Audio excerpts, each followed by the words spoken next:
તારીખ આજે 7 ઓગસ્ટ 2025 રોજના અનુક્રમમાં આપણે આ વ્યાસસૂત્રનું શ્રીભાષ્ય જે છે તે જોઈ રહ્યા છે. અને અત્યારે આપણે રામાનુજાચાર્યએ જે ગઈકાલે વાત કરી તેના આગલે દિવસે આપણે જે વિશિષ્ટાદ્વૈત મત પ્રમાણે જે એમણે અદ્વૈત મતનો નિરાશ કર્યો, એમાં કહ્યું કે જગતમાં કોઈ પણ શબ્દ કે કોઈ પણ વસ્તુ કે કોઈ પણ વ્યક્તિ નિર્વિશેષ છે જ નહીં, બધું સવિશેષ જ છે. અને દરેક શબ્દનો એક વિશેષ અર્થ છે. દરેક વ્યક્તિ જે છે એમાં કંઈ ને કંઈ વિશેષણ રહ્યું છે અને વિશેષણની એની ઓળખાણ છે. વ્યક્તિ કેવું, વસ્તુ કેવું, શબ્દ કેવું, એ બધું સવિશેષ જ છે, એવી રામાનુજાચાર્યએ વાત કરી. હવે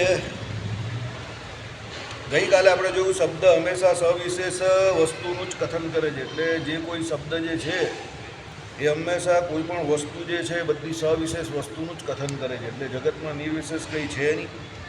એના માટે આપણે કાલે જોયું કે ભાઈ શબ્દ શું છે, તો શબ્દ પદ અને વાક્ય રૂપે પ્રવર્તે છે, એ આપણે જોયું. એટલે શબ્દ જે છે એના બે પ્રકાર કયા, બે રીતે શબ્દનો અનુભવ થાય છે. એક તો એનું પદ બને, બીજા એના વાક્ય બને. પ્રકૃતિ અને પ્રત્યયના યોગે કરીને પદ થાય છે, તે ગઈકાલે આપણે સમજતા હતા. પ્રકૃતિને પ્રત્યય લાગવાથી પદ થાય. એટલે રામ એ પ્રકૃતિ અને એ પ્રત્યય, એટલે રામને એ પદ થાય. એટલે રામને એટલે રામને ને પાછળ એ જે લાગ્યો ને એ પ્રત્યય, અને રામ જે છે એટલે પ્રકૃતિ. એટલે આપણે એમ કહીએ કે ભાઈ રામ જેવો છે, તો રામ જેવો એટલે રામ જેવી એની પ્રકૃતિ, સમજો. અને ને પાછળ લાગ્યો તે શું છે, એને એ પદ લાગ્યું. એટલે શું કહ્યું, પ્રકૃતિને પ્રત્યય લાગવાથી પદ થાય. એટલે કોઈ પણ પ્રકૃતિ હોય એને તમે પાછળ પ્રત્યય લગાવો, રામને, સમજો. એમાં રામ જે છે એ પ્રકૃતિ છે, અને ને જે લાગ્યો એ પ્રત્યય, સમજ પડી? એટલે પ્રકૃતિને તમે કોઈ પણ પ્રત્યય લગાવો તો એ આખું પદ થઈ જાય. તો આ સંસ્કૃતની વાત છે. પદ હોય એની અંદર એની પ્રકૃતિ હોય અને એનો પ્રત્યય હોય. કોઈ પણ સંસ્કૃતમાં એવું જ હોય, કોઈ પણ પદ હોય એની અંદર શું હોય, પ્રકૃતિ હોય અને પદ હોય, સમજો. એટલે એ પ્રકૃતિ અને પ્રત્યય એ બે ભેગા થાય ને એટલે એ પદ બની જાય. પદ એટલે શું, એક આખો શબ્દ. હવે એમાં શું હોય શબ્દની અંદર, તો એ શબ્દમાં કોઈક પ્રકૃતિ બતાવેલી હોય. પ્રકૃતિ એટલે એનું જે કંઈ આપણે શું કહીએ એનો અર્થ, અને એની પાછળ એનો પ્રત્યય લાગેલો. એટલે પ્રકૃતિ અને એનો પ્રત્યય એ બે ભેગા થાય એટલે એક શબ્દ, એટલે એક પદ બને. બરાબર? એટલે એ પદ બને તે શું કહ્યું આપણે ગઈકાલે જોયું એ પ્રમાણે કે ભાઈ આ પ્રમાણે એમ કહી કે પ્રત્યયના યોગે કરીને પદ થાય છે પ્રકૃતિ અને પ્રકૃતિ અને પ્રત્યયના અર્થો એકબીજાથી જુદા હોય છે. બરાબર? હવે એ પ્રકૃતિ જે છે તે અને પ્રત્યય જે છે તે બંનેના અર્થ એકબીજાથી જુદા છે. દાખલા તરીકે રામ ને તો રામ અલગ શબ્દ છે અને ને અલગ શબ્દ છે. બંને અલગ અલગ શબ્દ છે. કેમ? પ્રકૃતિ અને પ્રત્યય, તે પ્રકૃતિ આખો અલગ અર્થ બતાવે છે અને પ્રત્યય આખો અલગ અર્થ બતાવે છે. બરાબર? ચાલો. માટે પદ તે વિશિષ્ટ અર્થનું પ્રતિપાદન કરે છે, સમજો. એટલે જે પદ જે છે તે આખા પ્રત્યય વિશિષ્ટ પ્રકૃતિ તે પદ. બરાબર? એટલે માટે પ્રત્યયનો જે અર્થ તેનાથી વિશિષ્ટ જે પ્રકૃતિનો અર્થ તે પદનો અર્થ, સમજો. એટલે શું કહ્યું, પ્રત્યય વિશિષ્ટ પ્રકૃતિ એટલે પેલા જે પ્રત્યય જે અલગ અલગ બદલાય, બરાબર, એનાથી પેલો પ્રકૃતિનો જે અર્થ જે છે તે બદલાયા કરે. એટલે પ્રત્યય વિશિષ્ટ પ્રકૃતિ, સમજો. ને આમાં આપણે નામ જોડે બધા સર્વનામ નહીં જોડતા, એટલે અલગ અલગ રીતે એના અલગ અલગ અર્થ નહીં કરતા આપણે. બરાબર? એ પ્રમાણે એટલે પ્રત્યય વિશિષ્ટ પ્રકૃતિ તે પદ. માટે પ્રત્યયનો જે અર્થ તેનાથી વિશિષ્ટ જે પ્રકૃતિનો અર્થ તે પદનો અર્થ, સમજો. એટલે કહેવાનો મતલબ શું છે, પદ જે છે તે એની પ્રકૃતિ અને એના પ્રત્યય એના પ્રમાણે એના અર્થો બદલાયા હતા. એટલે બધા પદના અર્થ અલગ અલગ છે. એટલે કહેવાનો મતલબ ટૂંકમાં એવો છે, અલગ અલગ શબ્દોના અલગ અલગ અર્થ છે. કોઈ ભ્રમ એટલે કે એ ભ્રમમાંથી બધું જ ભ્રમ છે, અને એ ખાલી અત્યારે તમને જે દેખાય છે એ બધું નિર્વિશેષ છે, અને બધાને એકાર્થ જે છે એવું અદ્વૈતીઓ કહેતા હતા ને કે આ બધું એકાર્થમાં જ છે. એવો કોઈ એકાર્થ થતો નથી. બધા શબ્દોના અલગ અલગ અર્થ છે, અને બધા શબ્દોના અલગ અલગ અર્થ કેમ છે, બધા વિશેષણવાળા છે, એટલે બધાના અલગ અલગ અર્થ છે, અલગ અલગ એ છે, સમજો. દાખલા તરીકે આપણે કોઈ વસ્તુને કાળા રંગની કહીએ તો કાળો રંગ આખી અલગ વાત છે, અને કોઈને સફેદ કહીએ તો સફેદ રંગ આખી અલગ વસ્તુ છે. હવે હું તમને જ્યારે કાળું કહું ત્યારે તમારા મગજમાં કાળું જ આવે, અને સફેદ કહું ત્યારે સફેદ જ આવે. હવે કાળી અને સફેદ બંને પ્રકૃતિ છે, આઈડિયા આવે જ તમને? પણ એ કાળી અને સફેદ જે પ્રકૃતિ જે છે એ બંનેના વિશેષણ છે, બંને શબ્દ અલગ છે, બંનેના અર્થો અલગ અલગ. એમ જગતમાં બધા શબ્દો એકાર્થવાળા નથી, બધાના અર્થ અલગ અલગ છે, સવિશેષ છે. એટલે વિશેષ ઓળખાણવાળા છે, બધા વિશેષણવાળા છે. માટે પદ તે વિશિષ્ટ અર્થનું પ્રતિપાદન કરે છે. એ વાતની કોઈથી ના કહી શકાય એમ નથી. એટલે જે કોઈ પદ હોય છે તે બધા વિશિષ્ટ અર્થની વાત કરે, જે કોઈ ના નહીં પાડી શકે. કેવી રીતે? પદમાં પ્રત્યય ફરે છે તે અર્થભેદ પ્રમાણે, વાક્યમાં પદ બદલાય છે તે પણ અર્થભેદ પ્રમાણે. વળી વાક્ય ભિન્ન ભિન્ન અર્થવાચક પદોનું બનેલું હોય છે. આમ 3 રીતે અર્થભેદ એટલે કે અર્થની સવિશેષતા સિદ્ધ થાય છે. આઈડિયા આવે છે? એટલે કહેવાનો મતલબ જે છે તે પદની અંદર પ્રત્યય ફરે, પછી શું કહ્યું એ પ્રમાણે અર્થભેદ પ્રમાણે. વાક્યમાં પદ બદલાય છે તે પણ અર્થભેદ પ્રમાણે. એટલે કહેવાનો મતલબ શું છે કે આ બધું જે છે તે બધું એકબીજાથી ફરતું હોય ને એ પ્રમાણે બધાનો અર્થ અલગ અલગ થાય છે. સમજો? હવે આપણે એમ કહીએ, બહુ સિમ્પલ વાત છે કે ભાઈ જીગર મારા ઘરે આવ્યો. સમજો? તો એનો અર્થ એવો છે કે જીગર અહીંયાથી અડાજણ સુધી મારા ઘરે આવ્યો અને હું જીગરના ઘરે ગયો. તો હું જીગરના ઘરે ગયો, તો હું અડાજણથી જીગરના ઘરે ગયો. તો બંને વાક્ય અલગ છે, બંનેના અર્થો અલગ અલગ છે. તમે આમ બધા બંને વાક્યને જુદા જુદા કરીને છૂટા પાડશો ને તો હું પણ આવે છે, અને પણ આવે છે, જીગર પણ આવે છે, ઘરે ગયો પણ આવે છે, પણ બંનેના અર્થ અલગ અલગ છે. ખાલી આમ તેમ થયું એમાં. હું જીગરના ઘરે ગયો, જીગર મારા ઘરે આવ્યો, એમાં શબ્દમાં બહુ મોટો ફેરક નહીં પડતો, પણ બંનેના અર્થ અલગ અલગ છે. હું જીગરના ઘરે ગયો તો મારે અહીંયા જ જવાનું, પણ જીગરને મારા ઘરે આવવાનું તો ક્યાં? અડાજણ સુધી આવવાનું. સમજ પડે જ તમને? એટલે કહેવાનું તાત્પર્ય એવું છે, વાક્ય ભેદ પદ ભેદ જે થાય છે એનાથી અર્થ ભેદ થઈ જાય છે. અર્થમાં ફરક પડી ગયો ને. હું જીગરના ઘરે ગયો, એમાં પણ જીગર છે. જીગર મારા ઘરે આવ્યો તો એમાં પણ જીગર છે, પણ બંનેમાં અર્થભેદ છે. કારણ કે વાક્ય ભેદ છે, પદ ભેદ છે, એ પ્રમાણે અર્થભેદ છે. બરાબર? પ્રત્યયમાં ભેદ થઈ ગયો ને. બરાબર? હું જીગરના ઘરે ગયો, તો જીગરના ઘરે એટલે હું ગયો. સમજો? તો હું જે છે તે મારી વાત કરી અને જીગર ના ઘરે ગયો. હવે જીગર મારે ઘરે આવ્યો. સમજો? તો વાક્ય ભેદ થયો, અર્થ ભેદ થઈ ગયો. હવે એ બધા જો એકાર્થવાળા જ હોય તો પછી હું જીગરના ઘરે ગયો કે જીગર મારા ઘરે આવ્યો એનો કોઈ ફરક જ નહીં પડે ને. પણ હકીકતમાં વસ્તુ તો બહુ મોટો ફરક પડે. કારણ કે મારા ઘરે એને આવવું હોય તો અડાજણ સુધી આવવું પડે, અને એના ઘરે મારે જવું હોય તો મંદિર આવતા રસ્તામાં જ આવી જાય. આઈડિયા આવે જ તમને? એટલે કદાચ શબ્દ આમ તેમ ગોઠવા હોય, બધા શબ્દ સરખા હોય, પણ જો એની ગોઠવણ પણ અલગ અલગ હોય તો એનો અર્થ ભેદ થઈ જાય છે. સમજ પડે છે જે કહેવામાં? બધા શબ્દ સરખા જ લીધા છે, પણ ખાલી શબ્દ અલગ અલગ કયા? બરાબર? પેલો કહે કે એણે મને માર્યો, પેલો કહે કે મેં એને માર્યો. હવે સાચો કોણ ખોટો કોણ ભગવાન જાણે, પણ મેં એને માર્યો અને એણે મને માર્યો, તેમાં અર્થભેદ થઈ ગયો.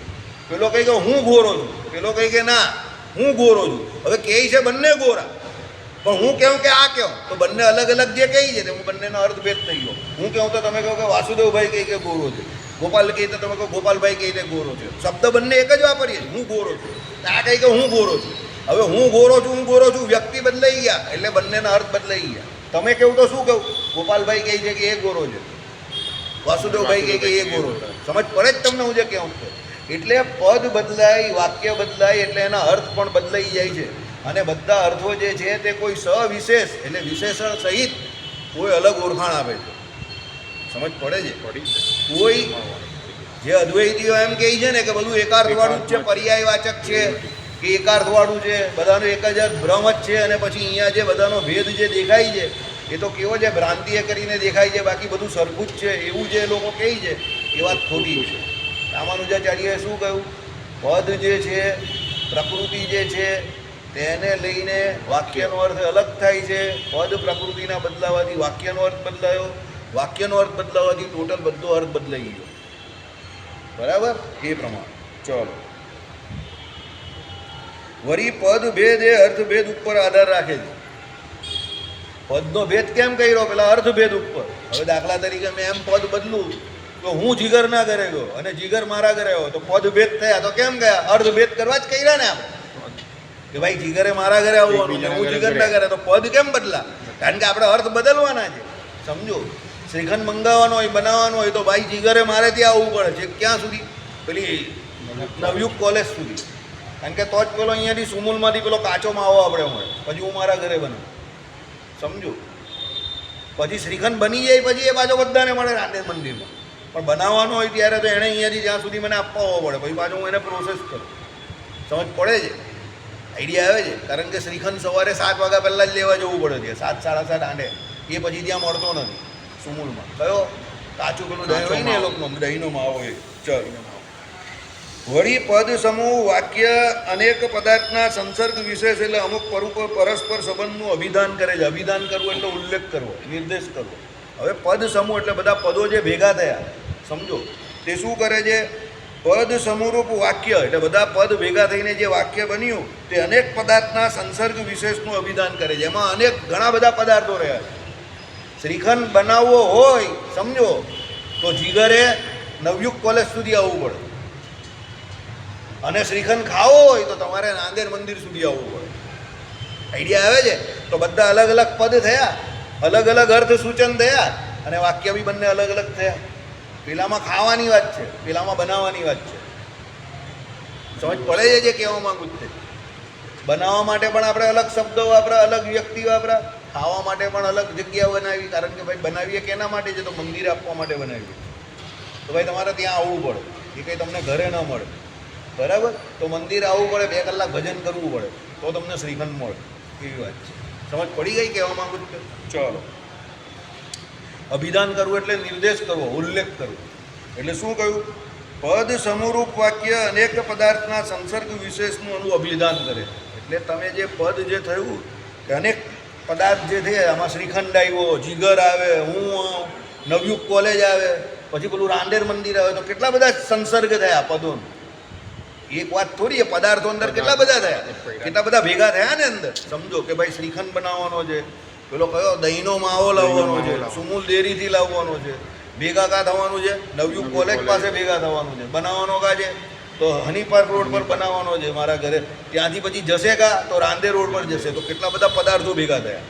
સમજ પડી? તો એ બધા પદાર્થો જે ભેગા થયા, એ બધા પદાર્થનો જે સંસર્ગ થયો, તેનાથી શું થયું કે અનેક પદાર્થના સંસર્ગરૂપ એનું અભિધાન કરે છે. તેથી એ નિર્વિશેષ વસ્તુનું પ્રતિપાદન કરી શકે જ નહીં. એ કોઈ નિર્વિશેષ એટલે વિશેષણ વગરની વસ્તુનું થોડું પ્રતિપાદન કર્યું. આ આપણે બધા અલગ અલગ પદાર્થ થયા, તો એમાં શું થયું? શ્રીખંડ. તો શ્રીખંડ સવિશેષ છે ને. આપણે વિશિષ્ટ પદાર્થની વાત કરી કે શ્રીખંડ, નહીં દૂધ, નહીં દહીં કે નહીં ઘી, શું? શ્રીખંડ. એટલે વિશિષ્ટ પ્રકારની વાત કરી ને, સમજો. પછી મળવાનું તો કે આ તો નવયુગ કોલેજ, તો વિશિષ્ટ જગ્યા કે નવયુગ પર જ, ની આગળની પાછળ. લાવવાનો માવો કાઢી તો સુમૂલ ડેરીમાંથી, એ પણ વિશિષ્ટ થયું. બધું જ વિશેષણ વાળું જ, સમજો, બધું વિશિષ્ટ છે. કારણ કે સુરતમાં દહીંનો માવો બીજે કશે મળતો જ નથી સુમૂલ ડેરી સિવાય. બીજા ડેરીવાળા આપતા હશે, નહીં આપતા હશે, જય સ્વામિનારાયણ, ખબર નથી. આપતા છે બીજા ડેરીવાળા, ખબર નહીં, મને નહીં ખબર. દહીંનો માવો આપે છે, ખબર નહીં. દહીંનો માવો બહુ ઓછા આપે છે. પેલો માવો આપે દૂધનો, બાકી દહીંનો માવો બહુ ઓછા બનાવે, બરાબર? કારણ કે એ લોકોને નફો શ્રીખંડ બનાવે એમાં થાય. દહીંનો માવો ડાયરેક્ટ આપી દે તેમાં એ લોકોને નફો નહીં થાય. આઈડિયા? હા, બાકી શ્રી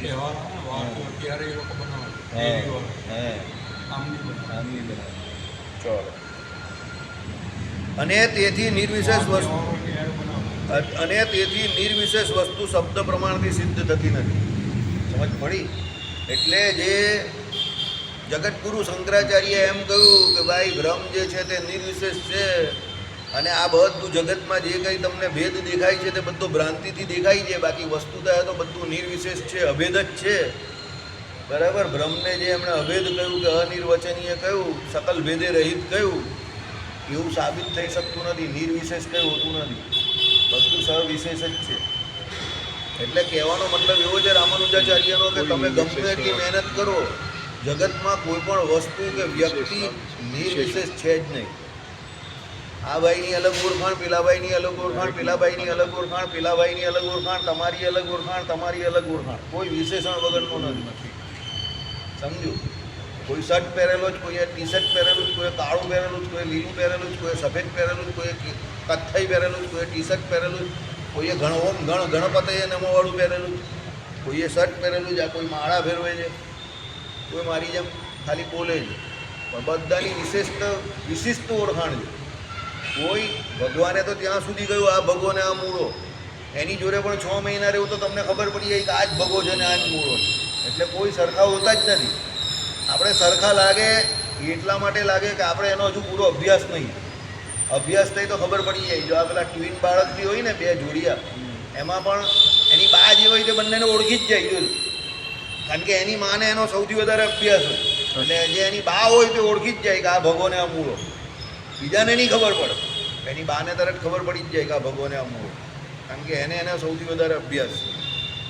સમજી ગયા? એટલે જગતમાં નિર્વિશેષ વસ્તુ શબ્દ પ્રમાણથી સિદ્ધ નહીં થઈ શકતી. કે તમે એવો કોઈ શબ્દ નથી જગતમાં કે જે નિર્વિશેષ હોય. બધા શબ્દ કેવા છે? વિશેષણવાળા જ છે.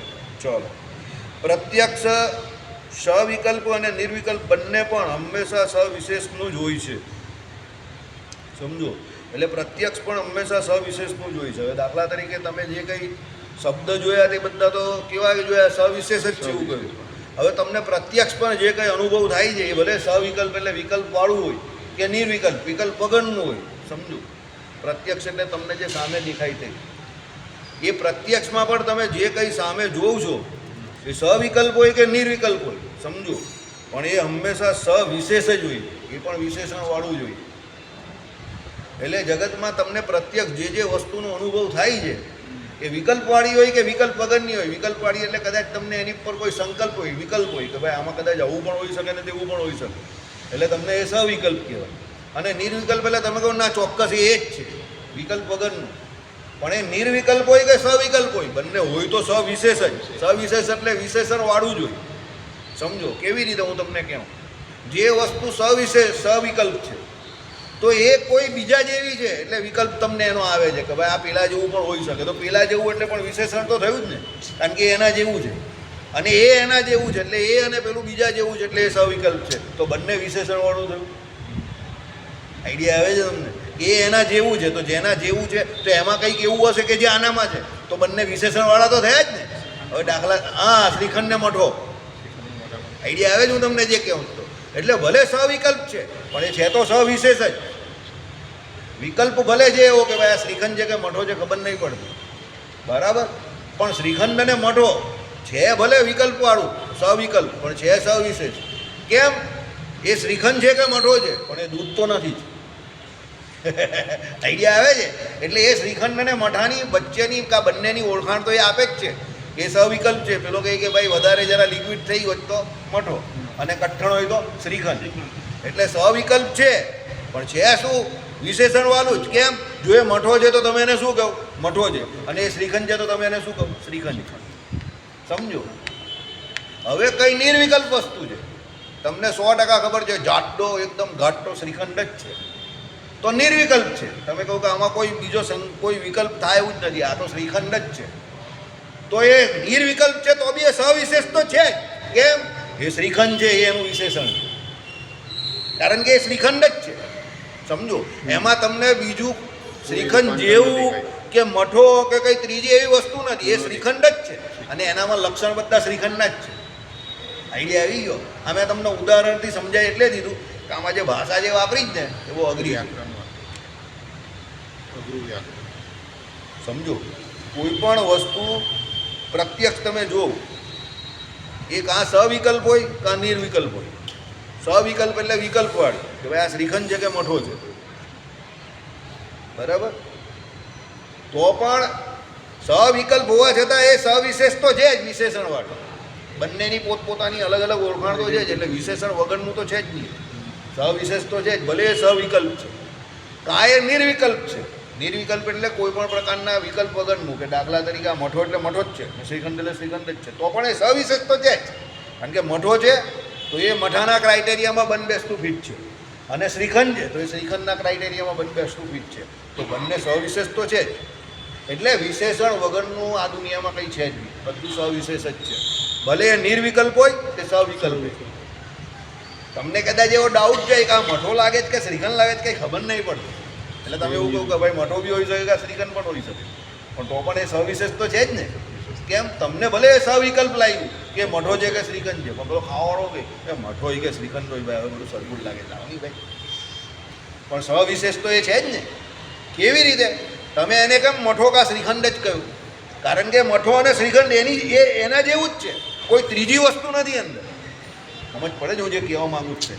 એટલે એની એક વિશેષતા તો છે જ, ભલે એ સવિકલ્પ છે અને નિર્વિકલ્પ છે તો પ્રશ્ન જ નથી.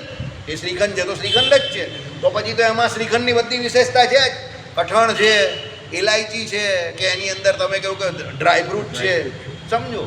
અને એને ખાવ છો તો તમને આમ થોડી ખાંડનો ટેસ્ટ આવે છે, મીઠો લાગે છે, કડક કડક છે, થોડોક મોંમાં જાય તો ઓગળી જાય છે, દાંત મારવાની જરૂર નહીં પડે, અંદર ઓગળે જ શ્રીખંડ. બરાબર છે? એટલે આમાં શું કહે છે? પ્રત્યક્ષ એટલે તમે સામે જે દેખાય છે તે એ સવિકલ્પ હોય કે નિર્વિકલ્પ હોય, બંને જે છે તે હંમેશા સવિશેષ જ હોય. વિકલ્પવાળું હોય કે વિકલ્પ વગરનું હોય, પણ હોય કેવું? સવિશેષ જ હોય. અમે તમને પ્રત્યક્ષના ઉદાહરણમાં 2 ઉદાહરણ આપ્યા, નિર્વિકલ્પમાં 2 આપ્યા, કે મોઢો છે કે શ્રીખંડ છે, અરે સવિકલ્પ.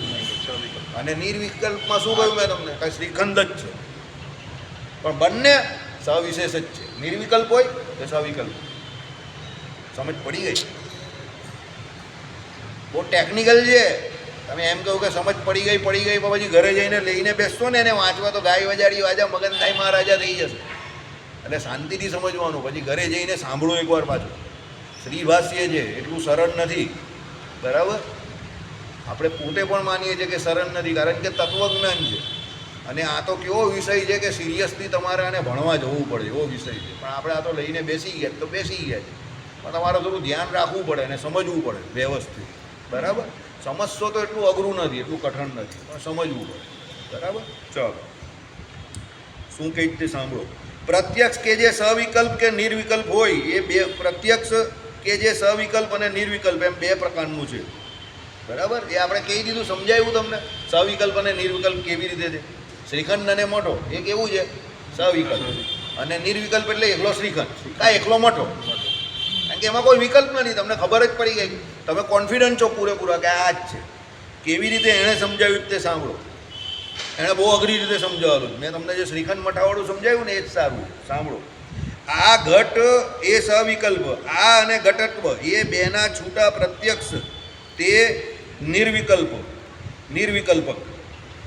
સમજો, આ ઘટ એટલે આ ઘટ છે, સમજો. તેમાં શું કહ્યું? એ સવિકલ્પ. એટલે શું કહ્યું? કે આ ઘટ એ સવિકલ્પક. ઓકે, અહીંયા પાછળ સવિકલ્પક લખેલું છે, આપણે સવિકલ્પ કહીએ છીએ, અહીં સવિકલ્પક લખેલું છે, એટલે કર્તા માટે વાપરવું છે. આપણે અંગ્રેજીમાં કહીએ તો નાઉન માટે વાપરવું, સવિકલ્પક. બરાબર? અને નિર્વિકલ્પક એટલે નાઉન માટે વાપરીએ ને આપણે અંગ્રેજીમાંથી, એને ગુજરાતીમાં કહીએ તો કર્તા માટે વાપરવું છે. કારણ કે આ ઘટ એટલે આ કોઈ પદાર્થ એમ, તો એ સવિકલ્પક અને આ અને ઘટત્વ એ બેના છૂટા પ્રત્યક્ષ એ નિર્વિકલ્પક. એટલે તમે આને છૂટો પાડો ને નિર્વિકલ્પને છૂટો પાડે, એટલે ઘટત્વને છૂટું પાડો તો એ બંને નિર્વિકલ્પક થઈ ગયું. કેવી રીતે નિર્વિકલ્પક? ઘટત્વ એટલે શું છે કે એ એના પદાર્થની ઓળખાણ આપે છે કે એ ઘટત્વ એટલે દાખલા તરીકે ઠંડુ પાણી, તો એ ઠંડુ જ છે, તો તમે ઠંડાને છૂટું પાડી દીધું તો એ ઠંડુ. ગરમ પાણી તો ગરમને છૂટું પાડી દીધું તો એ ગરમ. પાણી કોમન વસ્તુ છે, આ એ કોમન વસ્તુ છે, સમજો. પણ પેલું ઘટત્વ એનું છૂટું પાડી દીધું એટલે આ આવું સ્પેસિફિક થયું ને, વિશિષ્ટ. મેં તમને કહું ને એનું ઉદાહરણ આપણા ઉદાહરણ કરતાં વધારે હતું. આપણે જે સમજાય એ જ બરાબર. બરાબર? ચાલો, કંઈ નહીં, તો પણ સાંભળો. સવિકલ્પકમાં એટલે એ બેનો સંબંધ થઈ. કોનો? ઘટત્વ વિશિષ્ટ આ. એટલે આમાં એવું ઘટત્વ રહેલું છે, એટલે ઘટત્વ વિશિષ્ટ આ. સમજો. એટલે આ પદાર્થ જે છે તે ઠંડુ પાણી, તો કયું? આ ઠંડુ પાણી એમ. એટલે એમાં ઠંડા નામનો ગુણ રહ્યો છે. સમજ પડે છે? કે આ ગરમ નામનો ગુણ રહ્યો છે. એવી રીતે ઘટત્વ વિશિષ્ટ એટલે શું? આપણે દાખલા તરીકે માટી કહીએ તો માટી તો કઈ? આ માટી, તો માટીની અંદર ઘડો બનાવવાની કેવી કેપેસિટી છે, તો એ ઘટત્વ વિશિષ્ટ એમાં રહ્યું છે, તો આ. બરાબર? સાંભળો. એટલે અહીંયા શું કહ્યું કે ભાઈ સવિકલ્પકમાં એ બેનો સંસર્ગ થઈ એટલે સંબંધ થઈ. ઘટત્વ વિશિષ્ટ આ એટલે કે આ ઘટ એમ ભાન થાય છે. અત્રે આ એ વિશેષ્ય છે અને ઘટત્વ એ એનું વિશેષણ યાને પ્રકાર છે. સમજ પડી ગઈ? આ એ વિશેષણ છે અને વિશેષ્ય છે અને ઘટત્વ એનું વિશેષણ છે. સમજો. ઠંડુ પાણી તો ઠંડુ એ શું છે? વિશેષણ છે. અને પાણી એ શું છે? વિશેષ્ય. બસ એવું કહેવામાં. બસ એ જ છે. આની જગ્યા પર આપણે પાણી લેવાનું અને ઠંડુની જગ્યા પર આપણે મેં તમને શું કહ્યું એનું ઉદાહરણ આપણા ઉદાહરણ કરતાં વધારે અઘરું છે. તત્વજ્ઞાન સમજવા માટે તમારે પ્રેક્ટિકલી બહુ એક્ટિવ રહેવું પડે. કારણ કે સમજો આ ગ્રંથ જ્યારે રચાયો હોય ત્યારે એને અનુલક્ષીને ગ્રંથને અનુલક્ષીને તે સમયે સમાજમાં જે વસ્તુઓ ચાલતી હોય એના ઉદાહરણ આપેલો હોય. ત્યારે ઘટ ને પટ ને આવા બધા ઉદાહરણ ચાલતા હતા. હવે અત્યારના લોકોને પેલો ઘટ ને પટની વાત કરે એટલે પેલો બિચારો ટોલ્લો ખજવાડીને આગળ વધે, એને કંઈ ખબર જ નહીં પડે બિચારા. એટલે અત્યારના ઉદાહરણ આપવા પડે. પણ એ ક્યારે આપી શકો તમે? જ્યારે તમને પૂરેપૂરો વિશ્વાસ હોય કે તમે જે બોલી રહેલા એટલે પહેલાં એનો લોજિક સમજો તો ઉદાહરણ બરાબર અપાય, લોજિક નહીં સમજો તો ન અપાય. બરાબર? એટલે શું કહ્યું? આ ઠંડુ પાણી એટલે સમજા ઠંડુ પાણી, એમાં પાણી કોમન વસ્તુ એટલે એ શું છે? વિશેષ્ય. અને ઠંડુ શું છે? વિશેષણ. ગરમ પાણી શું છે? વિશેષ્ય. ગરમ શું છે? વિશેષણ. બરાબર? હવે આ સવિકલ્પ થયું. બરાબર? કારણ કે ઠંડુ ને ગરમ બંનેની ચોઈસ અલગ અલગ મળે છે ને, એટલે સવિકલ્પ થયું ને. બરાબર? સાંભળો. એટલે અત્રે આ વિશેષ્ય છે અને ઘટત્વ એનું વિશેષણ અને પ્રકાર છે. નૈયાયિકોના મત પ્રમાણે, હવે આ નૈયાયિકો જે માને છે એની વાત છે. આ તમારે સમજવાની કે મારે પણ સમજવાની કંઈ જરૂર નથી. કારણ કે આ વચ્ચે પાછો અદ્વૈતી નૈયાયિકોથી થોડુંક જુદું સમજે છે એ કહે છે. તમને અદ્વૈતી જોડે પણ કંઈ લેવા દેવા નથી, નૈયાયિક જોડે પણ કંઈ લેવા દેવા નથી. તમારે કોની જોડે લેવા દેવા? વિશિષ્ટા જોડે. એટલે નૈયાયિકો શું કહે છે તમારે ખાલી એકવાર સમજી લેવાનું, સાંભળી લેવાનું ને પછી જય સ્વામિનારાયણ. બરાબર? કારણ કે એ તો આમ તો બધા દર્શનવાળા 7 જણા છે. વૈશેષિક છે, નૈયાયિક છે, ઉત્તર મીમાંસક છે, પૂર્વ મીમાંસક છે, સાંખ્યવાળા છે, યોગવાળા છે. તો બધા એમાં અલગ અલગ પોતપોતાનું કહે છે. તો ભાઈ તમે બધું યાદ રાખવા જશો તો તમે કહો કે આપણે શું કહીએ છેલ્લે જ ભૂલી ગયા. સમજ પડી?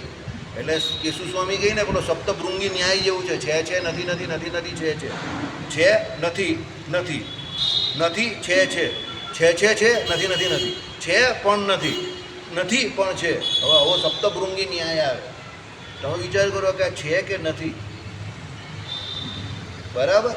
એટલે આ તો શું હોય કે સત દર્શનમાં જે દર્શનશાસ્ત્રીઓ જે છે, ફિલોસોફી જે આપણે તમને શું કહ્યું, ફિલોસોફી એટલે કેવી વસ્તુ કે તમે શાંતિથી એને ઘરમાં પેલો એક ગ્લાસ પેલો દૂધનો લેવાનો, સાથે ભાખરી લેતા હોય તો એ લેવાની, ખાતા જવાનું, વાંચતા જવાનું, આ બધા શું કહે છે બધાને સાંભળવાના સાથે. અને છેલ્લે આપણો મત હોય તો બરાબર સમજી લેવાનું. એટલા બધાને શાંતિથી સાંભળવા, એને કંઈ મગજમાં લઈને ફરવાની જરૂર નથી. કારણ કે એ તો બધા દર્શનશાસ્ત્ર 7 દર્શન આચાર્ય તો 6 છે. તો બધાનું તમે તો પરીક્ષામાં પેલાને જેને લખવાનું હોય કે નૈયાયિકો શું કહે છે, વૈશેષિકો શું કહે છે, બૌદ્ધો શું કહે છે, જૈનો શું કહે છે, બધું ભૂમિકામાં લખેલું છે. કે બૌદ્ધો જ્ઞાન કોને માને છે, જૈનો જ્ઞાન કોને માને છે, બધાનું લખેલું છે. તો પેલું પરીક્ષામાં લખવાનું હોય તો તમારે યાદ રાખવાનું. બરાબર છે? આમાં તો આપણે જેટલું કામનું એટલું સમજવાનું. આપણું બીજાનો મત જે છે તે એકવાર જોઈ લેવાનો, પછી જય સ્વામિનારાયણ એને પગે લાગીને આગળ વધવું. બરાબર? પછી તમે પાછા હું વૈશેષિક કેવું કે નૈયાયિક કેવું કે બધું આપણે સમજવા જઈએ તો છેલ્લે પછી at the end of day આપણે શું કહીએ જ તમે બધા ભૂલી જશો. કારણ કે આપણાવાળાને આપણું જ પહેલાં ખબર નહીં તો વૈશેષિકને નૈયાયિકની કા વાત કરવા. બરાબર? હવે આ એક વસ્તુ પણ ક્લિયર કે તમને પણ એટલી ખબર પડતી થઈ ગઈ આ સભામાં બેઠા પછી કે આ બધા મીમાંસકો પણ આવે ને બૌદ્ધો પણ આવે ને જૈનો પણ આવે અને પાછા સાંખ્યવાળા પણ આવે, યોગવાળા પણ આવે, વૈશેષિકો પણ આવે, નૈયાયિકો પણ આવે, અદ્વૈતીઓ પણ આવે, હજુ પાશુપતવાળા પણ આવશે, પછી પેલા અઘોરી પણ આવશે. ભારતમાં આટલા બધા મત છે, તમને અત્યાર સુધી તો ખબર જ નહીં હતી, પણ હવે ખબર પડશે. આમાં પેલો કહીને તો દુકાન ખોલે બેસે પછી ખબર પડે કે ગ્રાહક કેવા આવે છે. ઘરમાં બેઠેલો હોય તો થોડો કંઈ ગ્રાહક કેવો આવે તો ખબર પડે. તો દુકાન ખોલે પછી જ ખબર પડે કે ભાઈ પેલું આનું આમ આ કેવું મળે, પેલું કેવું મળે. તો દુકાન ખોલે પછી જ ખબર પડે. બરાબર? આ ભાઈ કે એ પ્રમાણે શનિવાળો માણસ ધીરજથી શાંતિથી પેલા ગ્રાહકને સાંભળ્યા જ કરે. ગ્રાહક થાકી જાય સમજાવતા પણ પેલો વેપારી નહીં થાકે. જો એ થાકી જાય તો એ વેપારી નહીં કામ. હવે એ ધીરજ તમને શનિ પ્રદાન કરે કે સામેવાળો ગમે તે બોલે, ખરું બોલે, ખોટું બોલે, ગમે તે બોલે, પણ તમે એને ભગાવો નહીં. તમે શાંતિથી એને ધીરે ધીરે સાંભળો. તમે એને એવી રીતે જ ટેકલ કરો કે આ મારા માટે ફક્ત ને ફક્ત ગ્રાહક છે અને મારે આને મારો માલ પકડાવવાનો છે. એ ખોટું બોલતો હોય, ખરું બોલતો હોય, તમારે બધી વાત ભાઈ તમારી સાચી, બધી વાત સાચી. તમે જે કહો એ બધું બરાબર જ છે, પણ છેલ્લે 5 મિનિટ બાકી હોય એને છેલ્લે કહી તમારી વાત તો બહુ બે વસ્તુ સરળ બહુ સારી મળે, અત્યારે એ બંધ થઈ ગઈ છે. હવે બંધ થઈ ગઈ તો તમે એને પહેલાં પણ કહી શકતા હતા, પણ એને તમે 10 મિનિટ સાંભળો નહીં ને તો પેલા એને સંતોષ નહીં થાય. એટલે એને ટોકવાનો નહીં, એને બોલવા જ દેવાનું. પછી એ બોલી દે પછી કહેવાનું એ વસ્તુ બંધ થઈ ગઈ ભાઈ. લોકો હો બંધ થઈ ગઈ, જો એના કરતાં આ વધારે સારી આવી તો પેલો લઈ જશે. કેમ? એનો ઈગો સેટિસ્ફાઈ થઈ ગયો કે તમે એને સાંભળો. સમજો, આપણું ભાગ્ય સારું હોય અને આપણે મોસારે જમણવારને માં પીરસનાર એવું મળ્યું હોય એટલે એનો મતલબ એવો નહીં માનતા દુનિયા બહુ ઇઝી છે. 22 સેકન્ડની અંદર આખાને આખા ગામ સાફ થઈ જાય છે અને લોકો મળતા પણ નથી અત્યારે.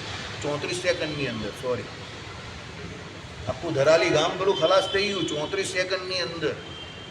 બરાબર? એટલે આપણે સુખેથી બેઠા છે મોસારે જમણવારને માં પીરસનારને, અહીંયા સત્સંગને, ઘરે દૂધપાકને, રોટલીને, ભાખરી, પૂરી. એટલે ભાગ્યશાળી છો. એટલે ખાલી ખાલી કકડાટ નહીં કર્યા કરવાનો બધી બાબતનો કે આ નથી ને પેલું નથી ને ફલાણું નથી ને ઢીંકું નથી ને ગરમી બહુ પડે જ ને આજે બફારો બહુ વધારે. અરે ભાઈ 34 સેકન્ડનો જીવવાનો ટાઈમ નહીં મળતો. પેલો બોલ્યો 1 મિનિટ મળતે ને, ઘણા શું બોલ્યા, ખાલી 1 મિનિટ મળતે ને તો આટલી જાનહાનિ નહીં થતી. 1 મિનિટ. કારણ કે પહાડી પબ્લિક એટલું એક્ટિવ હોય ને કે એને 1 મિનિટ મળે ને તો બધા ભાગી જાય. 1 મિનિટમાં 1 મિનિટ નહીં મળી, વિચાર કરો. 34 સેકન્ડમાં આખું ગામ સાફ થઈ ગયું. કાલે હું ટેકનોલોજી કરવાની કે કોણ માણસ બચાવવાનો, શું કરવાનું. જે પેલો વિડીયો તમે જોવો, આ તમારે છાતીના પાટિયા બેસી જાય એવો વિડીયો આવેલો છે સમાચાર પર જે આવે છે. તો આખો જે આમ માટીનો મલબો ને પાણીનો જે ધસારો આવે છે, આમ પાણીના પેલા પત્તાના મહેલની જેમ બધા મકાનો ધડાધડ ઉઠે. તમને તો એવું કે કોઈ ફિલ્મનો સીન ચાલી રહેલો છે, હોલીવુડ પડી ગયું, રમકડા પડતા હોય એવું લાગે. બરાબર? એટલે કરતું ન કરતું અન્યથા કરતું મેં ભગવાનનું છે. સમજો, ભગવાન જ્યારે એના ઉપર આવે પેલો કહીને જબ મેં अपने आपे पे आ जाता हूँ तब किसी को नहीं देखता हूँ. કાળનું પ્રધાનપણું જ્યારે હોય ને ત્યારે કંઈ જોવાતું નથી. સારો કાળ ચાલે છે ત્યારે તો શાંતિથી ભજન સત્સંગ જે કંઈ થાય તે કરી લેવાનું. બહુ લડવા ઝઘડવાની ને બહુ નાટક નહીં કરવાની ને બહુ ફરિયાદ નહીં કરવાની. બરાબર? જેટલો ભગવાને સમય આપેલો જ તે બહુ સારો સમય છે. હરિભક્તમાં પણ આત્મીયતા રાખવી. થોડી ઘણી લેટ ગો કરો. હું જ સાચો છું, હું જ ખરો છું એવું બહુ સાબિત કરવાની પણ કંઈ જરૂર નથી. બિચારા એમાં 34 સેકન્ડમાં જે મરી ગયા એમાં કોણ સાચો ને કોણ ખોટો ને કોને કંઈ સાબિત કરવાનું હોય. બધા મરી ગયા ને આજે કેટલા માણસ તો અંદર ડબાયેલા છે, મળશે પણ નહીં. એક મંદિરમાં ઉત્સવ ચાલતો હતો ત્યાં, એના 1 કલાક કે 2 કલાક પહેલાંનો જે વિડીયો આવેલો જ આજે, એક મંદિરમાં ઉત્સવ ચાલતો હતો. લોકો ઉત્સવમાં નાચતા હતા, ગાતા હતા, એટલા ખુશ હતા. એ કહે કે આ મંદિરમાંથી કેટલા લોકો ગાયબ થઈ ગયા હશે રામ જાણે, એ તો કોઈને ખબર જ નથી. આંકડો ઓરિજિનલ આંકડો તો જય સ્વામિનારાયણ, મારે તમને કહેવું જ નહીં, મળવાનું જ નહીં. કેટલા માણસો ગાયબ થઈ ગયા છે. બરાબર? એટલે ભગવાને આપણે સુખી રાખ્યા છે તો સુખી રહેવું, આત્મીયતા રાખો. નહીં આ એક શું કહે છે સાંભળી લો. આ અને ઘટત્વ એ બેના છૂટા પ્રત્યક્ષ નિષ્પ્રકારક એટલે પ્રકાર રહિત વિશેષ રહિત છે. એટલે લોકો શું કહે છે આ અને ઘટત્વ બંને કેવા છે? અલગ અલગ છે. આ બી અલગ, ઘટત્વ પણ અલગ. બંને શું છે? પ્રત્યક્ષ નિષ્પ્રકારક એટલે બંને પ્રકાર વગરના છે, પ્રકાર રહિતના છે અને વિશેષણ વગરના છે. આવું કોણ કહે છે? નહીં આ એક કહે છે. બસ હવે તમે કહ્યું કે એવું કેમ કહે છે કોઈને નહીં ખબર. એનો મત છે ભાઈ. જેમ પેલા ટેરિફ નાખી દીધું ને 50%, તમે કહ્યું કેમ નહીં? એ તો યાર એને નાખ્યું, એમાં હું શું કરવાનું? આ એવી વાત છે. બરાબર? નહીં આવી આવું કહે છે. હવે કાલે આપણે પાછા જોઈશું. શ્રીપતિ